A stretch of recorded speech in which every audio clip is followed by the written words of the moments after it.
I didn't flinch. I didn't blink. I just nodded politely as my boss delivered his carefully rehearsed critique, lips stretched into that thin, fake smile he wore so well. Asterisk, your attitude has been problematic, he said, voice smooth as silk, but sharpened like a blade. Asterisk, meanwhile, my phone buzzed silently against my leg. A single message from an unknown number lit the screen. Asterisk, don't react. Your boss is recording everything. Asterisk. My eyes flicked to his desk. His phone lay tilted slightly toward me, screen black, camera aimed directly in my direction. I'd seen him do it to other set traps, twist words, sabotage careers, while somehow keeping his own reputation spotless. But I never thought he'd try it with me, until now. And in that moment, I knew. I was already inside the trap. Asterisk, what stung most was that I once admired him. When I first joined the company, he played the perfect mentor. Late nights where he pretended to guide me, compliments dropped in meetings, public praise in front of executives. He made me believe I was special different. The kind of employee who could rise quickly if I stayed loyal. Asterisk. But loyalty is just free currency for manipulators. Asterisk, it began with whispers, rumors I hadn't spread, traced back to me. Reports missing my name on projects I had led, colleagues pulling away, side eyes, and hushed conversations about things I'd supposedly said. I dismissed it as office politics, till the night I overheard him. His voice was low, sharp, calculated.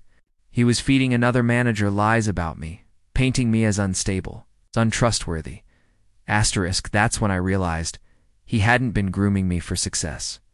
He'd been grooming me for the fall. Asterisk, and now, with that text in my pocket, I knew someone else had finally seen it too.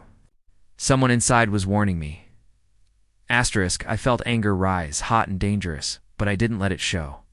That was what he wanted, a reaction, something he could capture, twist, and replay in boardrooms until I was reduced to nothing more than a liability.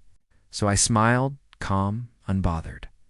Every false critique met with a simple, I understand. Asterisk, and in that silence, I made a decision.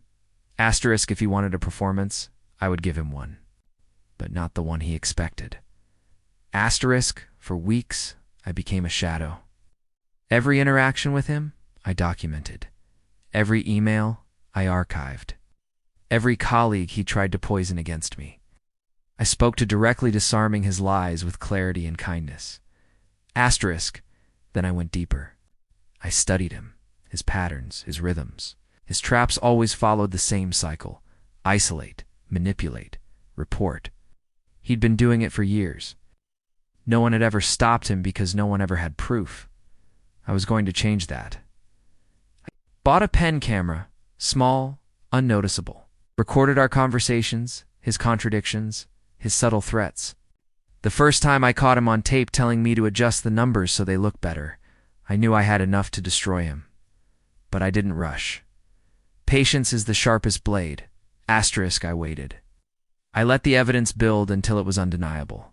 Asterisk, then came the review meeting, the one where he thought he'd finally corner me. He leaned back in his chair, phone angled toward me again, voice dripping with fake professionalism. Asterisk, you need to work on your honesty, your reliability, he said. Smoothly, people feel they can't trust you.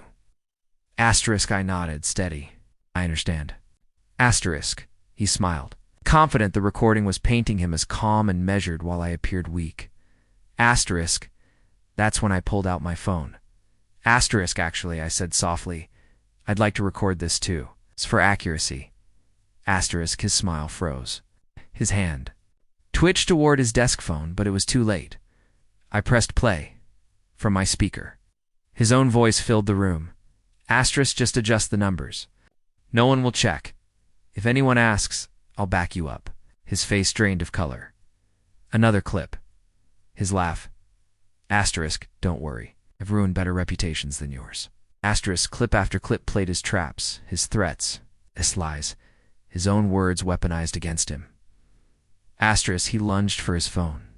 But I slid mine across the table, letting it spin to a stop in front of him. Asterisk, don't worry. said, echoing his favorite line. It's already backed up. Asterisk, the fallout was swift. I didn't even need to go to HR.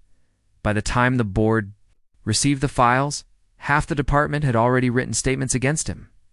The anonymous number that had warned me, a coworker he had burned before, finally stepping out of the shadows. Asterisk, 2 days later, he was escorted out. No severance, no glowing memo. Just silence, shame, and the weight of his own games collapsing on him. Asterisk, as for wasn't just spared. I was promoted, tasked with rebuilding the very team he had poisoned. Asterisk, people sometimes ask if I regret not confronting him sooner, or if I regret letting him believe he had me fooled. Asterisk, the truth? I don't regret a second. Asterisk, because revenge isn't loud. It isn't. Messy. Revenge is quiet. Surgical. Precise. Asterisk, it's watching someone step into the trap they built for you and closing the door behind them.